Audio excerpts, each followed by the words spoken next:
6:43, learning about the dangers of hiking through tragedy. A Valley woman lost her brother 10 years ago this month after he fell while hiking Camelback.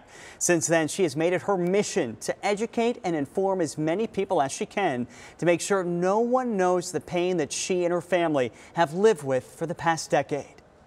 People said he was wise beyond his years, and he was an old soul. Chelsea McHale hit the lottery when it came to big brothers. Smart, caring, active. Clint McHale loved life and loved hiking even more. As he got older, he really got into hiking. And with Arizona, there are so many beautiful mountains to hike. Until everything changed just days before her graduation from NAU. I ended up getting this knock on my door saying that there's been an emergency with my brother and to call this number. And I thought it was a joke at first. But this was no joke. On May 4th, 2011, Clint went off trail on Camelback with a friend without the proper equipment and fell 50 feet to his death. I think of it where it's been 10 years without his laugh, without his smile, without his advice.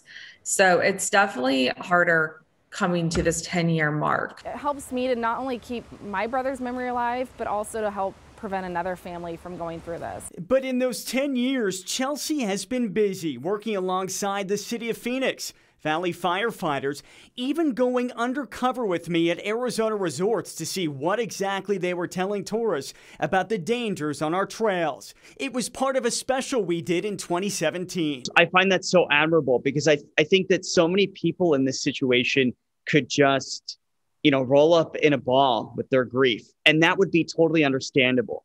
But you had decided, no, I'm going to do something different. And I want Clint's memory to mean something.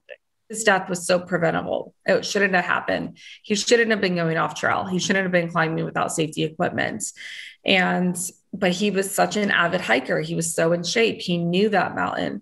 And so it got to his head. He thought he was invincible. She even pushed the city to add this sign on Camelback, reminding people of what could happen. She says even if it saved just one life, it's been worth it. I've sat by it and I've seen how people have come up and they bring their child up to it and they say, read this, learn from it. Or I've seen people where they look at it and they're like, hey, we don't have enough water. Why don't we turn back around? I didn't want this to happen to somebody else. And I just admire Chelsea so much for her strength and her bravery and for moving this message forward. And she's not done yet. She's hoping to start doing assemblies at schools to educate young kids about the dangers of hiking. She also wants to start circulating pamphlets to our resorts with her brother's pictures so that they can hopefully make the connection on what exactly could happen.